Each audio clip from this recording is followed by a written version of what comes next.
What's going on, everybody? It's Chris Classic. I'm on the way to work, so it's a car vlog. It's a wonderful rainy day. Sometimes we need the rain to wash away certain things and things to grow from all kind of places. So, here today, make sure you remember that I love you, that God loves you, and Christ loves you through trials and tribulations, through joy and triumph. God is here and God is for us. We read the Word, we understand how we can overcome a lot of the stuff that's going on. So make sure you subscribe to the channel. Make sure you subscribe to the C3 Ultimate Wrestling YouTube channel. That's me and my wife's professional wrestling company. We got a show coming up in less than 2 months, our biggest show to date. So make sure you pay attention to that. Is WWE racist, homophobic, sexist, chauvinistic, all of that? I'm shocked you guys are asking this. You're talking about the company that had Vince McMahon talk to John Cena and say the N-word while he walked past an African-American in Booker T. You're talking about the same company that hired an Italian and named him Muhammad Hassan and made it seem like he was a terrorist and had certain things that was of terrorist activities and things like that, and they let him go because it got so hot and a lot of bombings was going on in current events that they let him go. You talking about that company? You talking about that company? The same company that had Michael P.S. Hayes say a lot of racial stuff in front of Mark Henry, and Mark Henry liked it and was laughing. He might not liked it, but he laughed, and MVP and him almost fell out because of it, because MVP didn't like that he was saying stuff and was getting away with it. That same company, the same company that had a lot of wrestlers that were Caucasian called guys of color brown clown and boy and stuff like that. Some of them, the same company that had 3 cruiserweights ride out on lawnmowers and call themselves the Mexicools in Dickie's uniform, full uniform. You're talking about them? Them? WWE? Really? No, but on a serious note, these are videos that I've been talking about. I've been talking about certain things. I've talked about it in other companies as well. If you guys do not know, there is a former WWE writer suing WWE at this time because of the X. You know, when I say X and ist, I just said them earlier.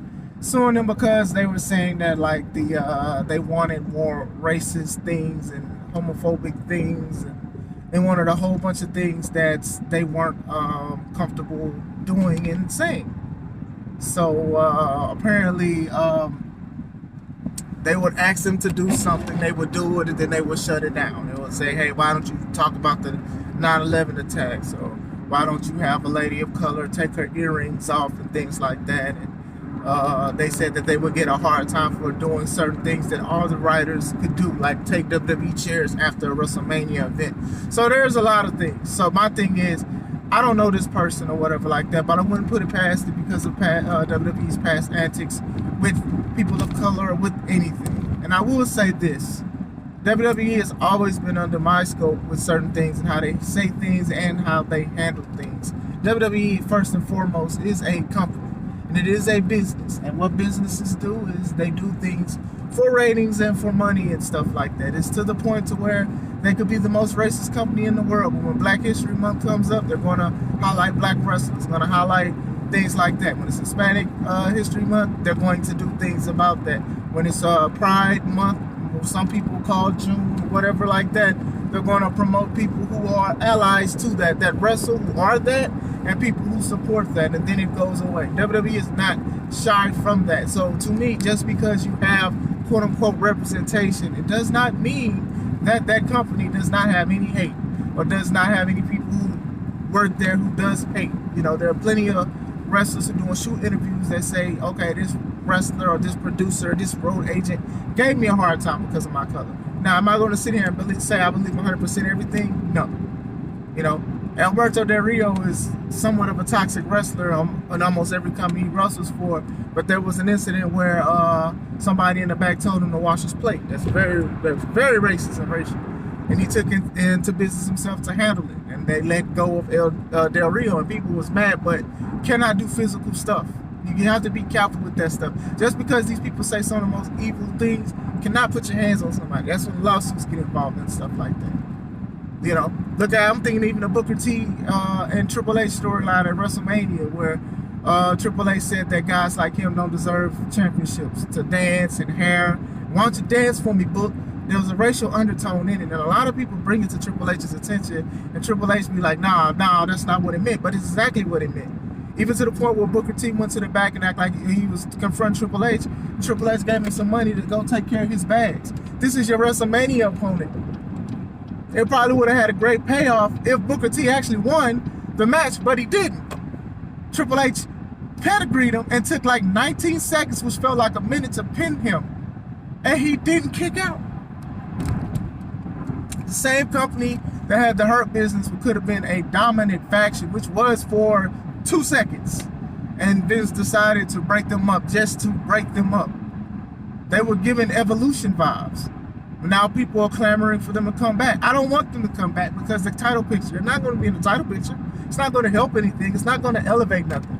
You get what I'm saying? New Day is one of the best popular factions, but they took L's from other trio teams with the Shield and the Wyatt family. Not one win. Not one win.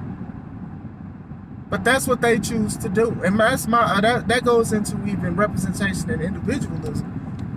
That's what they want to do. They got a lot of money from sales, from merch and stuff like that. And I'm happy for them. I'm not mad at them or anything like that. But at the same time, if that's what they choose to do, that's what they choose to do. WWE is not outside of these kind of things, these kind of practices, these kind of statements, or anything like that.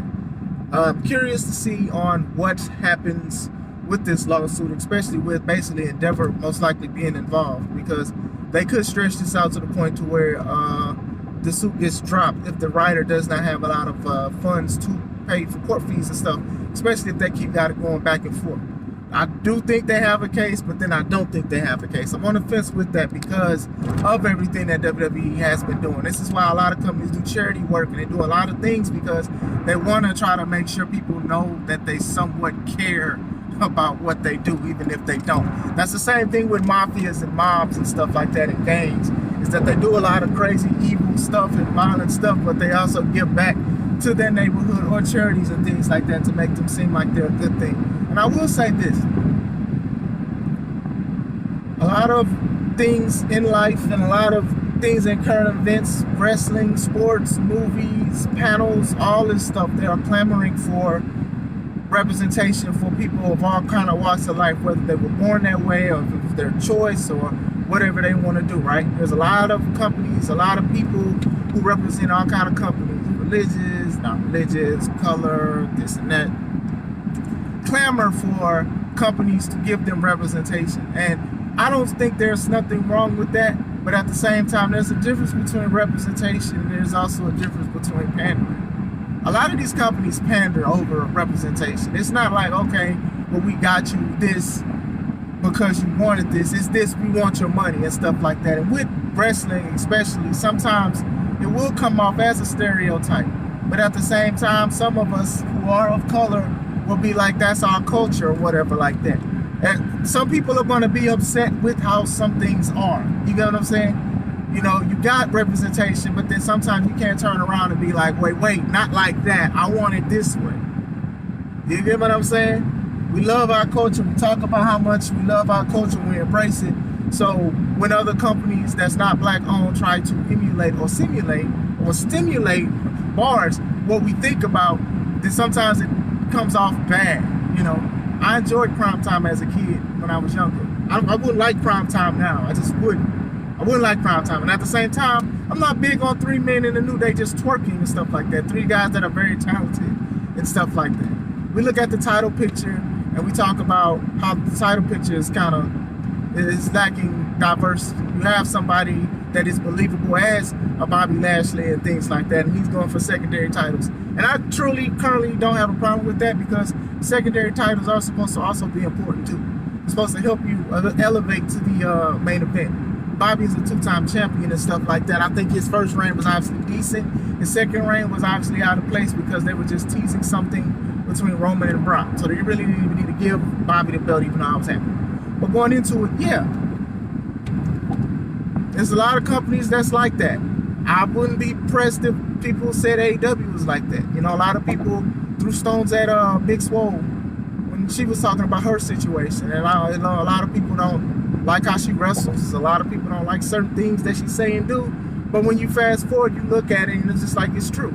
We'll get off the AEW side on this situation because I'm really talking about WWE. I did want to sprinkle that in there because some of those writers and road agents and stuff used to work for WWE, works for AEW now. Do you think the attitude changed? No, sorry, Bob. No, sorry, Bob. But going back into WWE, there have been plenty of receipts of them doing certain things, saying certain things, and taking even things from black culture and making profit off of it. You know, there was a time where R-Truth low-key was beefing with John Cena with the rapping gimmick because R-Truth was doing a rapping gimmick in TNA, and R-Truth is a rapper. Cena's a rapper too, you can say that, give or take, but Cena got a lot of money, got very popular with the Doctor and Thugonomics. You know what I'm saying? Shout out to John and everything he does, but at the same time, you know, it would have been dope to see somebody that could do that, and R-Truth did it in TNA Impact, you know. A lot of people would have been happy if he beat John Cena at Capital Punishment that time when he was doing a conspiracy theory because it worked in Impact, and it would have worked in WWE, honestly. Braun Strowman was going around saying, get these hands. A lot of people of color would say that. You know, you're going to get these hands and stuff like that. He had shirts, and a lot of people was chanting, and it worked. It worked for him and stuff like that. I remember Atlas was talking about it when we was on the live. There's a lot of things that are taken from the culture, but at the same time, a lot of us in that culture, we know things, and sometimes things just gotta look legitimate. And you know, asking WWE, who has a track record of taking things or saying certain things or making people of color just look bad, that says something. You know, them suing them, I'm surprised other people, there's probably going to be other people that's going to come out and sue them for certain things that they went through and stuff like that, you know. Some people didn't want Vince back, and he's back. And some people are left, some people have left, some people have left quietly, wrestlers included.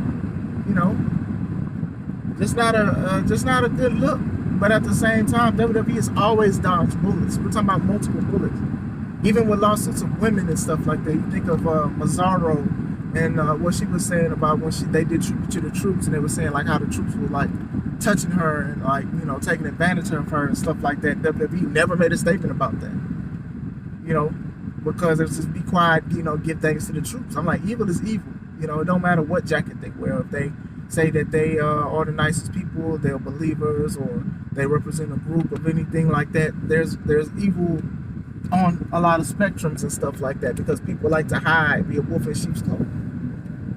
The Jimmy Snuka situation with his girlfriend with the murder thing on, you know, Dark Side of the Ring. You know, WWE, you know, stood their neck out for this guy.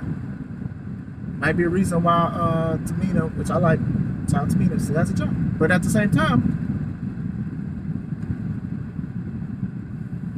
so yeah, you know, some people want to act shocked, but there's a long track record of, there's videos of it and stuff like that. The next question goes into like, why do people still watch it? I'm just, you know, that's a good question, you know.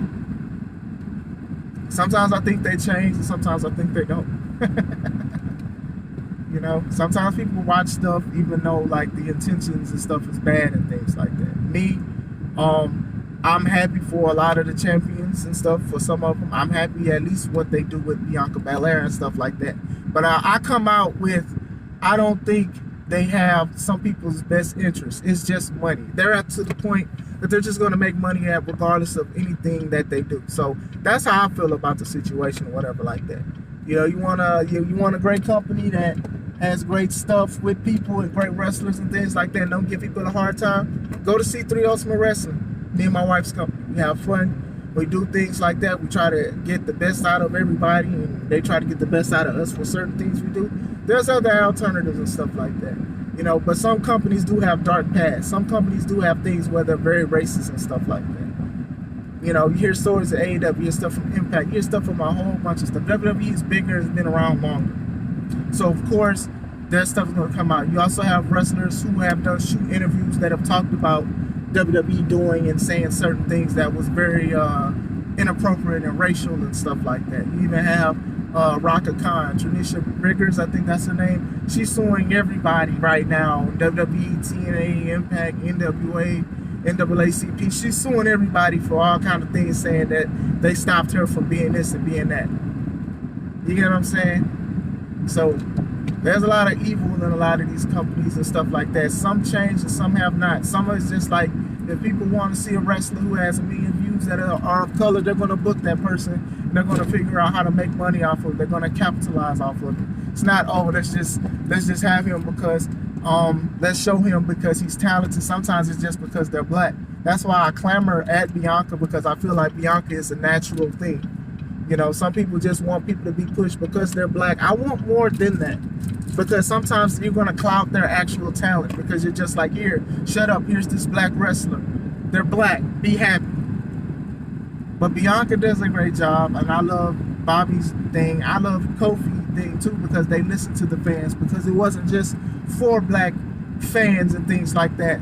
Everybody of all color and stuff like that was happy. There was a reaction video of people all shapes and sizes crying when Kofi won. You get what I'm saying? Because it was something that people has been wanting for years and stuff like that. And we can sit here and say that, oh, there's a here shut up moment, but it worked. But at the same time, I don't think most of these people's intentions are to make people happy sometimes. It's just a business club. But what do you guys think, man? I just wanted to put this out on the table. I know a lot of people have made videos about it. Heels for Life, I gotta go back and watch their video when I have time, because I wanted to actually talk about it too last night, but I got very tired. What do you guys think, man? Y'all think they're gonna lose?